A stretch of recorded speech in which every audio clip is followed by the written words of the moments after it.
Hello everyone. ఈ video ద్వారా క్షయ వ్యాధి గురించి ఒక ముఖ్యమైన విషయాన్ని మీ అందరికీ నేను చెప్పాలనుకుంటున్నాను. క్షయ వ్యాధి లేదా ట్యూబర్క్లోసిస్.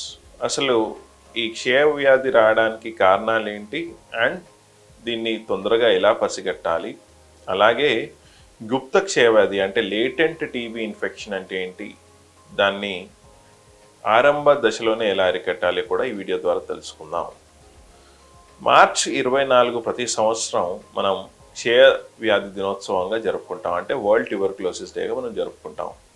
ఈ రోజున రాబర్ట్ కాక్ అనే సైంటిస్ట్ ట్యూబర్క్లోసిస్కి కారణమైన సూక్ష్మ క్రిమిని కనుక్కున్నారు. ఆ రోజును పురస్కరించుకొని మనం ప్రతి సంవత్సరం మార్చ్ 24th ఈ వరల్డ్ ట్యూబర్క్లోసిస్ డే జరుపుకుంటాం. వరల్డ్ ట్యూబర్క్లోసిస్ డే రోజు మీ అందరికీ ఒక ముఖ్యమైన విషయాన్ని నేను షేర్ చేసుకోవాలనుకుంటున్నాను. సో దట్ మీ అందరికీ ఈ విషయం గురించి అవగాహన కలగాలి. అదేంటి అంటే ట్యూబర్క్లోసిస్లో గుప్త క్షయ వ్యాధి అంటే లేటెంట్ టీబీ ఇన్ఫెక్షన్.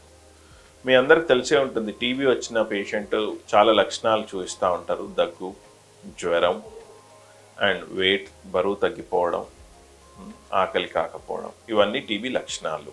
ఇది యాక్టివ్ టీబీ ఉన్నప్పుడు అంటే క్రియాశీల టీబీ ఉన్నప్పుడు ఇవన్నీ మనకి బయట లక్షణాలు కనిపిస్తూ ఉంటాయి. కానీ కొంతమందిలో టీబీ ఇన్ఫెక్షన్ అనేది నిద్రాగణ స్థితిలో ఉంటుంది. అంటే టీబీ బ్యాసిలే అనేది యాక్టివ్గా ఉండదు, లేటెంట్గా ఉంటుంది లోపల. అండ్ వాళ్ళకి లక్షణాలు ఉండవు ఆ పేషెంట్స్కి. అలాగే వాళ్ళు వేరే పేషెంట్స్కి ఈ జబ్బుని స్ప్రెడ్ చేయరు. వాళ్ళ గ్రూప్ ఆఫ్ పేషెంట్స్ని మనం గుప్త టీబీ లేదా లేటెంట్ టీబీ ఇన్ఫెక్షన్ అంటాం. ప్రపంచంలో 3 ఒకరికి అంటే ప్రతి 3 ఒకరికి ఈ గుప్త టీబీ ఉంది. కాకపోతే వాళ్ళకి ఆ టీబీ బ్యాసిల్లై అంటే ఈ క్రిములతో ఫైట్ చేసే కెపాసిటీ ఉండడం ద్వారా వాళ్ళకి యాక్టివ్ టీబీగా అది మారట్లేదు.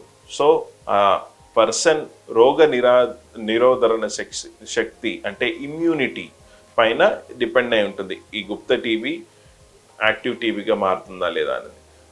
ఫర్ ఎగ్జాంపుల్, ఈ గుప్త టీబీ ఉన్న వాళ్ళకి ఇమ్యూనిటీ ఏ కారణంగా అయినా తగ్గిపోయినట్టయితే అప్పుడు వాళ్ళకి యాక్టివ్ టీబీ వస్తుంది. సో ఇమ్యూనిటీ తగ్గిపోవడానికి కారణాలు ఏంటి? First most important, uncontrolled diabetes, చాలా షుగర్స్ ఎక్కువ అయిపోవడం. రెండోది వాళ్ళకి విటమిన్ డి లెవెల్స్ తగ్గిపోవడం. మూడోది హెచ్ఐవి పేషెంట్స్ లేదా ఎయిడ్స్ పేషెంట్స్లో ఇమ్యూనిటీ తగ్గిపోతుంది. ఇంకా చెప్పాలి అంటే next category of patients cancer పేషెంట్స్లో ఇమ్యూనిటీ తగ్గిపోతుంది. అలాగే కొంతమందికి లాంగ్ టర్మ్ స్టీరాయిడ్స్ ఇస్తూ ఉంటాం, ఆటో ఇమ్యూన్ డిజీజెస్కి కానివచ్చు, ఇతరత్ర వాళ్ళ రోగికి ఉన్న కండిషన్స్ బట్టి వాళ్ళకి ఇమ్యూనిటీ తగ్గించే మందులు ఇవ్వడం ద్వారా వాళ్ళ ఇమ్యూనిటీ తగ్గుతుంది. వాళ్ళకి అవసరం కాబట్టి ఆ మందులు ఇస్తుంటాం, బట్ దానికి సైడ్ ఎఫెక్ట్స్ ఇమ్యూనిటీ తగ్గిపోతుంది. సో ఈ కారణాల వల్ల ఒకవేళ ఇమ్యూనిటీ తగ్గిపోయినట్టయితే ఈ లేటెంట్ టీబీ అనేది యాక్టివ్ టీబీగా మారే అవకాశం ఉంది.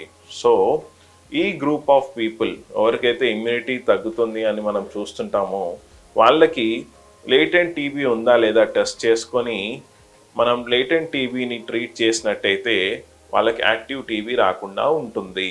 అలాగే లెస్ దెన్ 5 years పిల్లలు ఎవరైతే యాక్టివ్ టీబీతో కాంటాక్ట్ అయి ఉంటారో, ఫర్ ఎగ్జాంపుల్ ఒక ఇంట్లో పెద్దవాళ్ళు చిన్నవాళ్ళు ఉన్నట్టయితే, పెద్దవాళ్ళకి టీబీ సోకినట్టయితే వాళ్ళ ఇంట్లో ఉండే చిన్నపిల్లలకి అంటే 5 సంవత్సరాల లోపు పిల్లలకి లేటెంట్ టీబీ ఇన్ఫెక్షన్ ఉందా లేదా చెక్ చేసుకోవడం ఇంపార్టెంట్. ఎందుకంటే పిల్లల్లో ఇమ్యూనిటీ అనేది ఫుల్గా డెవలప్ అవ్వదు.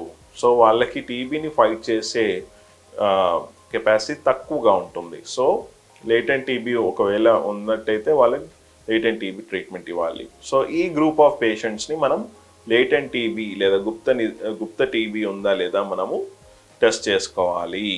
అలాగే ఫర్ ఎగ్జాంపుల్ పాజిటివ్ వచ్చింది అనుకోండి లేటెంట్ టీబీ టెస్ట్, అప్పుడు ఐసోనియాజిడ్ చాలా తరచుగా వాడుతుంటాం. ఐసోనియాజిడ్ అనే ట్యాబ్లెట్ ఇచ్చి దీన్ని మనం యాక్టివ్ టీబీగా మారకుండా చూస్తాం.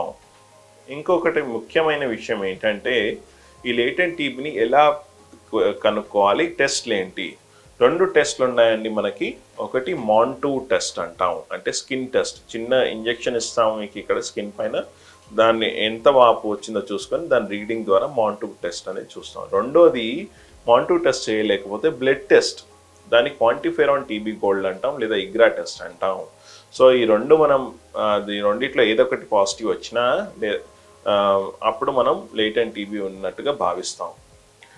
సో ఇదండి లేటెంట్ టీబీ గురించి ఎలా టెస్ట్ చేయాలి, ఏ పేషెంట్స్లో టెస్ట్ చేయాలి, ఎలాంటి ట్రీట్మెంట్ వాడాలి, అండ్ లేటెంట్ ట్రీట్మెంట్ వాడినట్టయితే మనం లేటెంట్ టీబీ నుంచి యాక్టివ్ టీబీగా ఈ జబ్బు ముదరకుండా ఉంటుంది. Thank you.